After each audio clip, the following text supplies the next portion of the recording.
Okay, guys, we're going to go ahead and start Unit 2, Linear Motion, honor stuff. So one of the things I want to go through is just some of the basics of what else I expect for you to know for this unit, just some of the stuff that's on the packet, and then actually really just going through some example problems that are a lot like the packet problems. So I put in these notes, but problems in the packet that the examples are like. One of the things I suggest doing is going through and making sure that you're working out these example problems that I'm doing, making sure you're getting the right answer, and not just watching me do the work.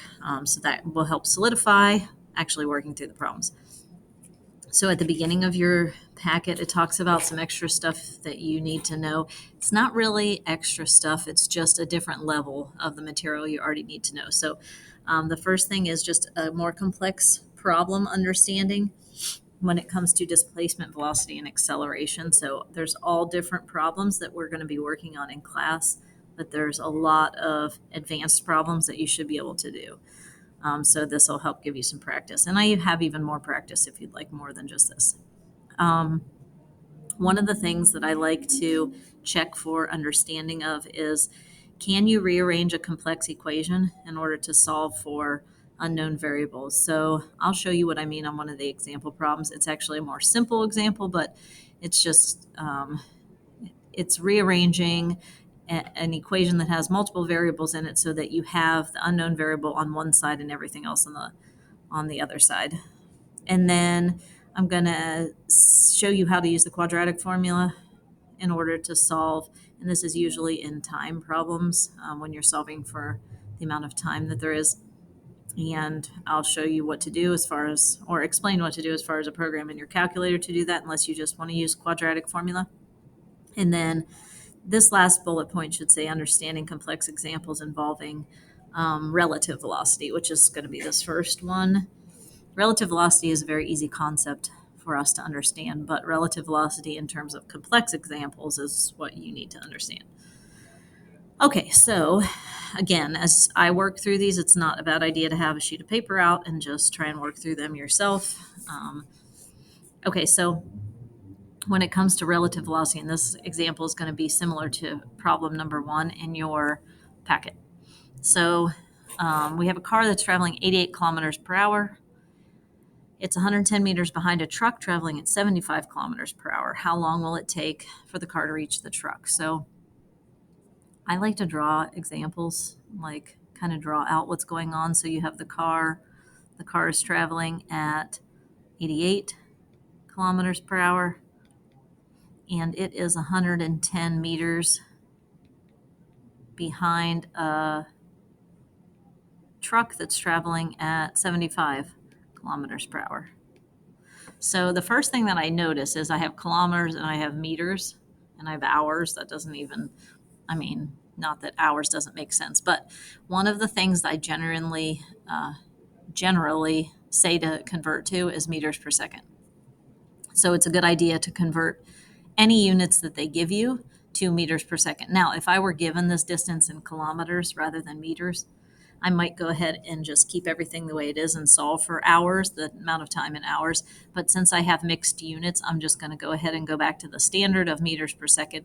And the reason why I say that is gravity has standard units of meters per second squared. So when we talk about falling objects, we're going to deal with meters per second a lot. Okay, so first thing is I'm going to take these values and I'm going to convert them.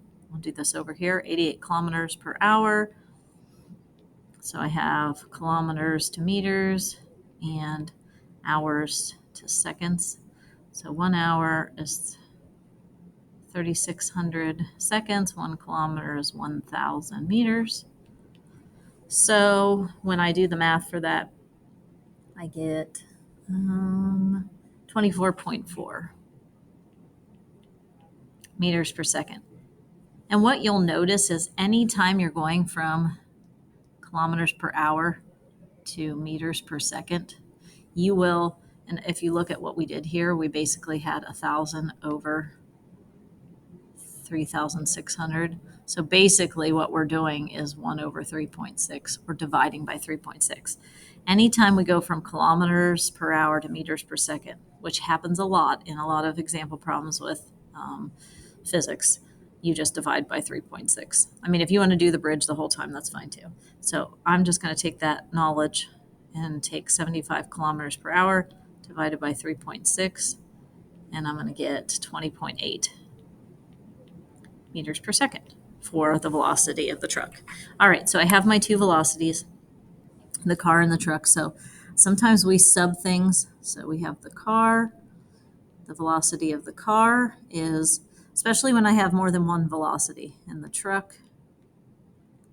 So I have velocity of the truck. So the velocity of the car is 24.4 meters per second, and the truck is 20.8 meters per second. Now, relative velocity just basically means one with respect to the other. So if I were just inside the truck, what would it look like the car is doing? If I'm inside the truck and I'm looking at the car, what does the car look like it's doing? So how's the car moving relative to the truck? So basically, if you just think about the truck sitting still, how slowly would that car creep up on it? Because its velocity is just a little bit more. So when we write this, we write the velocity of the car with respect to the truck. So the car with respect to the truck is written as v sub ct. And in order to do that, we just take our two velocities, 24.4 minus 20.8, and we get 3.6 meters per second. So the velocity of the car with respect to the truck is 3.6 meters per second. And that's all that we really care about. Because you could think about the fact that the car is moving, the truck is moving. So both of them are going to move more than 110 meters because they're both going forward. But if you really think of them as the truck sitting still and the car just creeping up on it at a little bit faster pace than what it's going, well, not a little bit faster pace than what it's going, but a little bit faster pace than 0 meters per second, which is 3.6, then you can really assess this problem in terms of the 110 meters, is what we mean by relative velocity. So I'm going to take and just go ahead and plug into our equation. We have Vx is 3.6 meters per second. I'm listing my variables here. The delta x is 110 meters, and my time is my unknown. Now, here's what I mean whenever I talk about rearranging the equation to solve for what we want.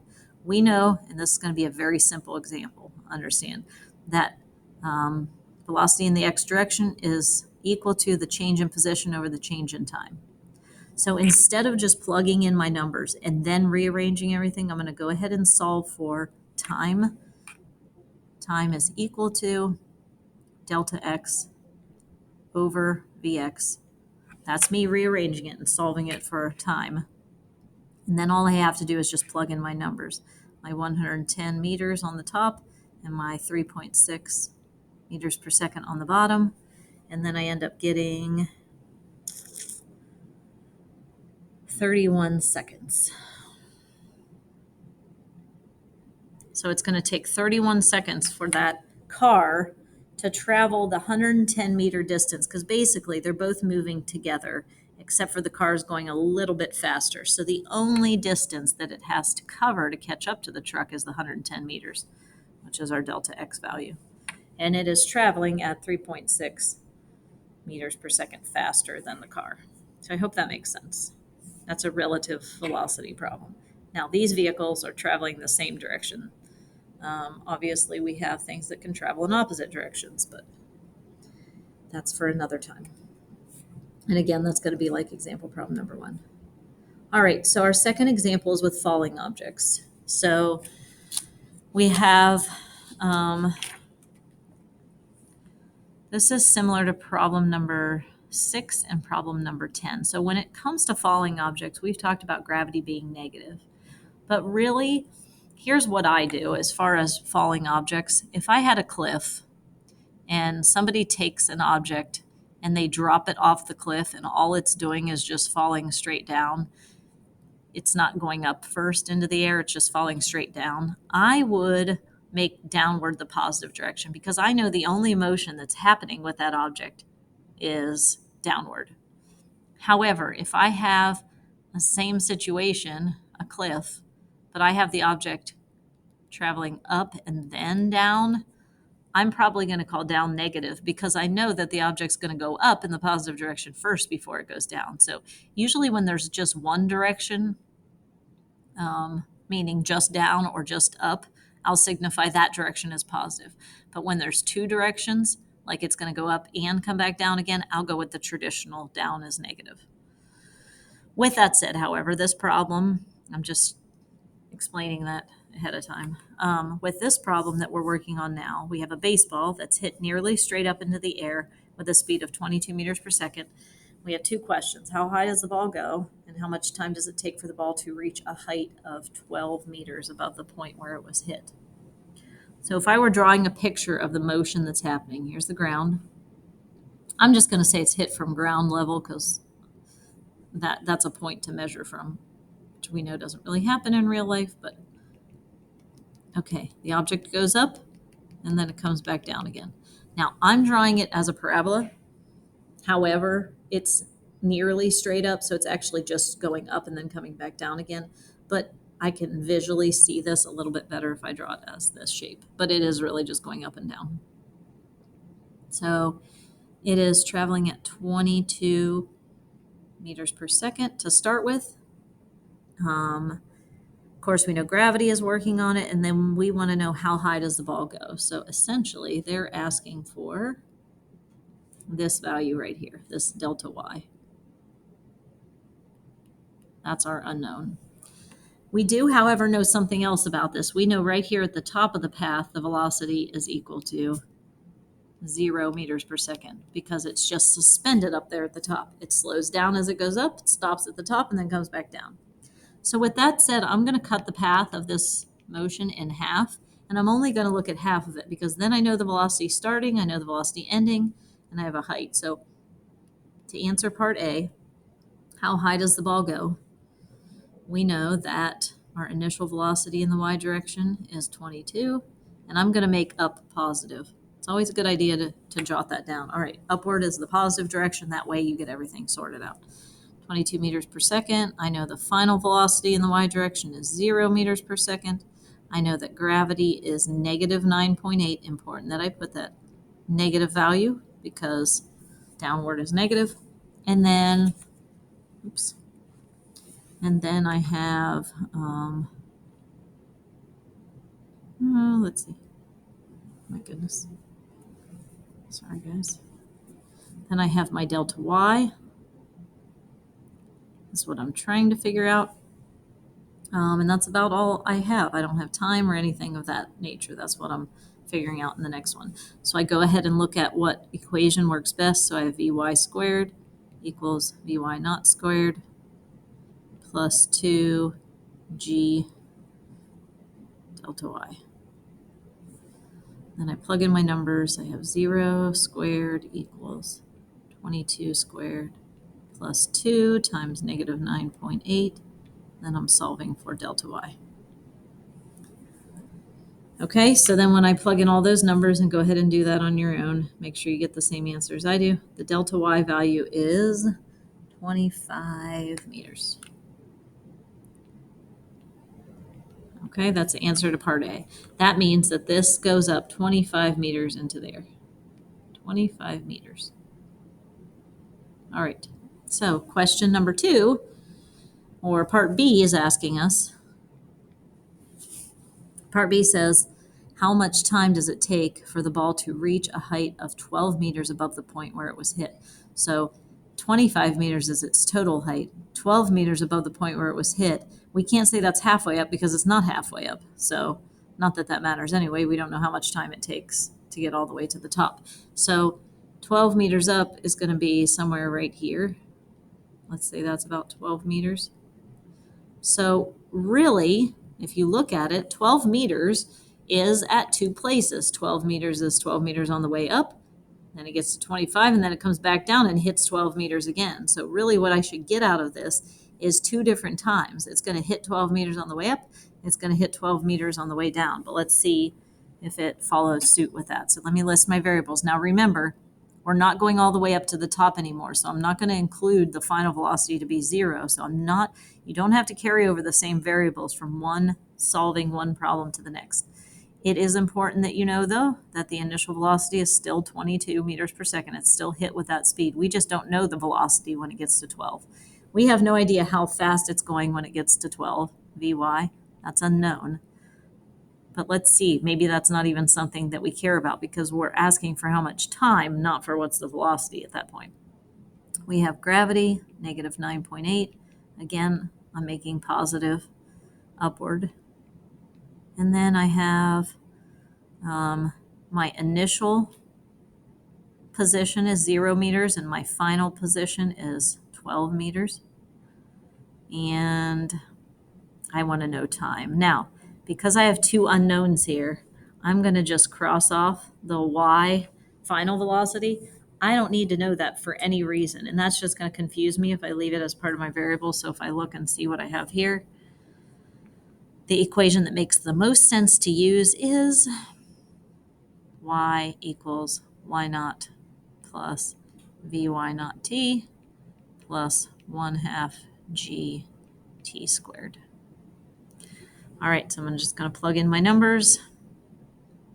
I'm going to skip down a little bit here just so I don't run into that meters per second squared. So I have 12 equals 0 plus 22 times t plus 1/2 times negative 9.8 t squared. Now, what you notice we have here, that's a t squared, sorry. You know what it's supposed to say. What I notice here is that I have a t value, a t squared value, and then a value without t in it. So now this comes the quadratic formula.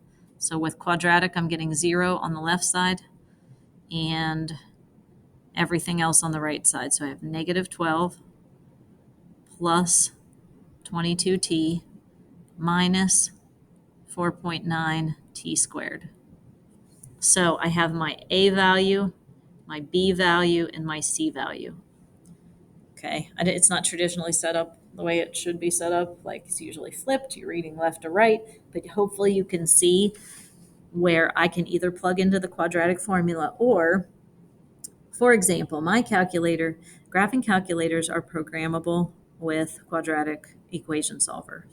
My calculator, a TI-83 Plus, it did not have it originally in there, so I just Googled how do I write a program for this. It took me 5 minutes to write the program, probably not even that long because I just followed the directions. It was super easy, and now I permanently have that in my calculator. Some calculators, it's hidden in there. Maybe you already know where it's at. I know that math teachers know where it's at, so they can help you find it, or I can help you find it, or you can just Google it. Where do I find the quadratic formula solver for my TI, whatever your calculator is? So I'm going to go ahead and plug those in. What I know about quadratic is I'm going to get 2 times, right? I'm getting 2 answers. So the 2 answers that I get are, and I want you to take a minute to do that, or take a minute to do the quadratic formula.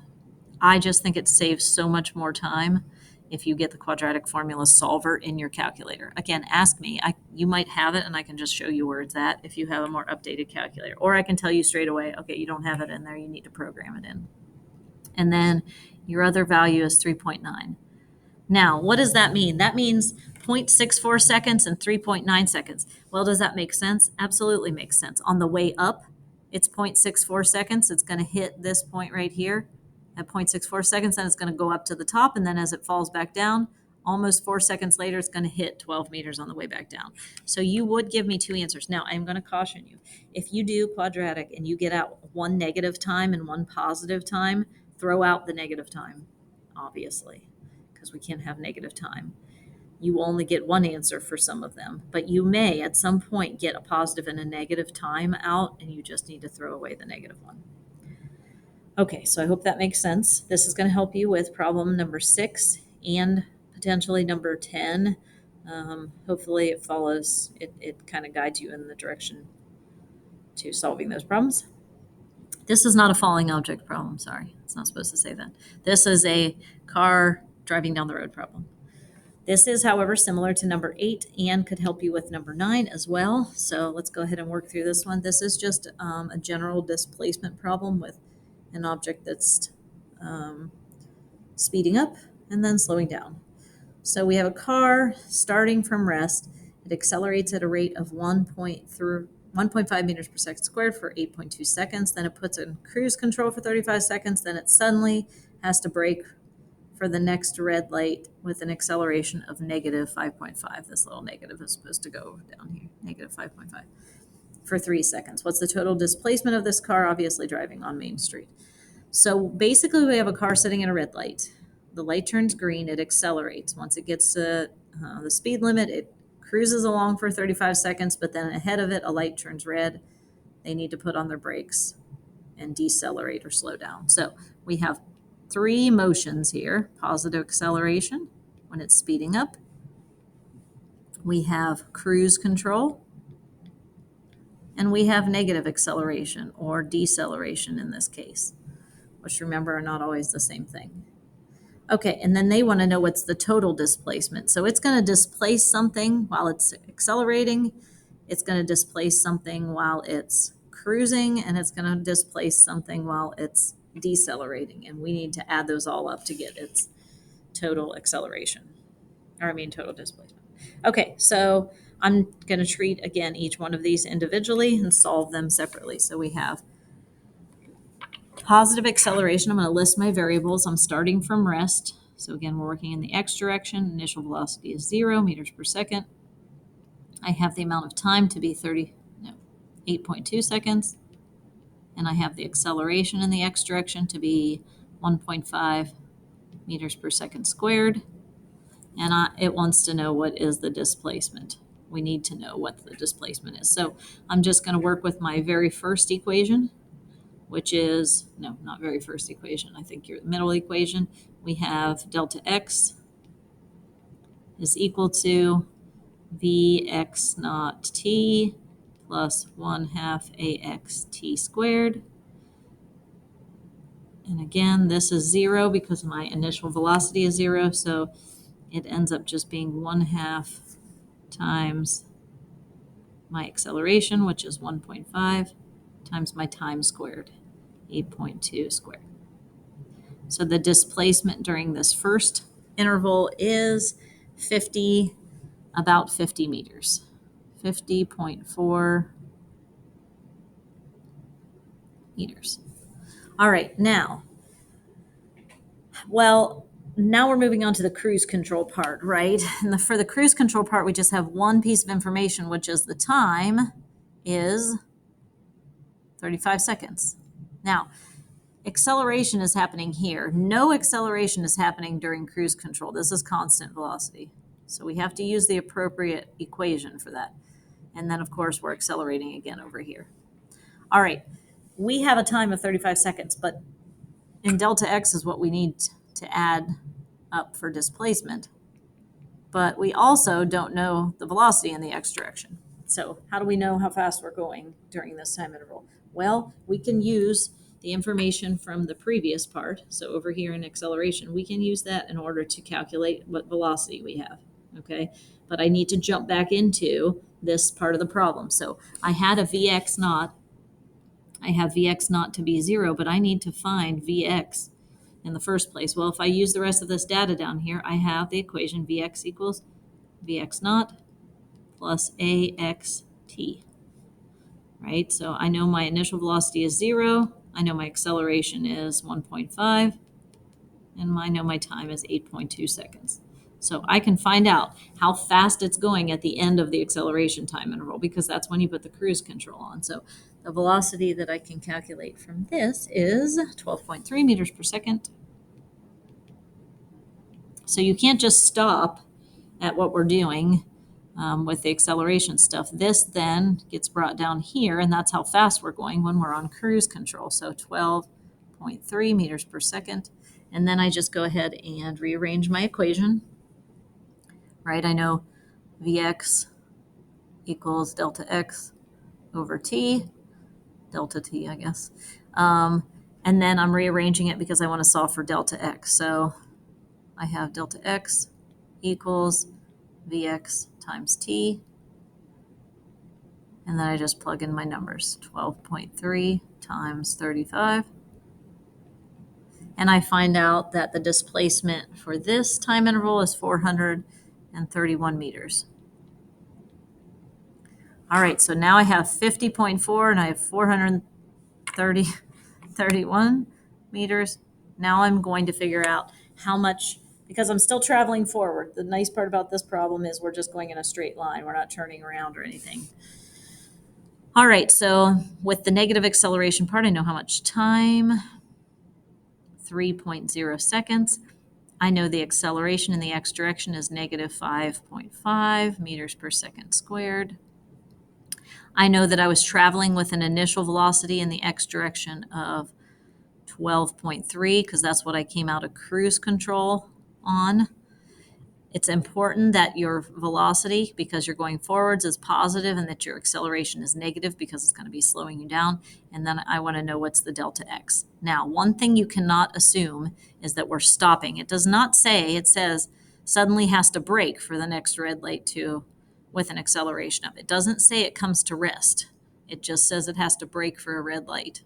So you can't assume that the final velocity is 0, so don't assume that.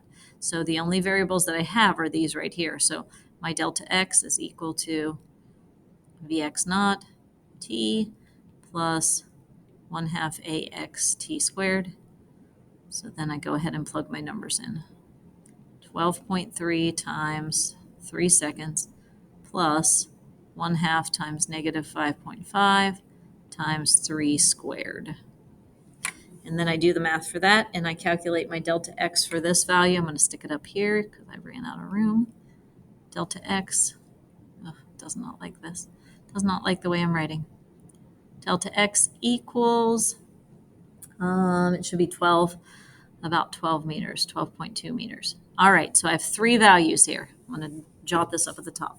My total displacement is going to be the displacement while it's accelerating, 50.4, plus the displacement while it's on cruise control, 431, plus the displacement while it's decelerating, 12.2. And that gives me a grand total of 494 meters.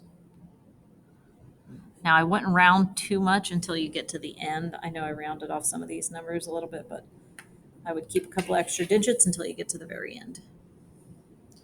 Okay, so hopefully that helps a little bit. You can jump into some of those example problems that I use. One of the things I'd strongly recommend is not just copying down from the key. Please try the problems. If you need to look at the key in order to give you some starting point, because you have absolutely no idea where to start, that's perfectly fine. But what you should do with that is find a place to start, even look at the work that I did, but then go back and work it out yourself. There's no way that you're going to get practice with physics if you don't do that. And then the honors portion of the test is going to be very difficult because I don't give this exact same problems ever on a test that I give on the practice. They are similar and they will have the same ideas in them, but especially with honors, they're going to be different problems. So the practice is what's going to get you to the understanding. Again, go ahead and let me know if you have any questions about anything. And if you want to find out where that quadratic formula solver is in your calculator, I can help with that too. Or like I said, you can ask your math teacher and they should be able to help you too. Okay, hope that helps.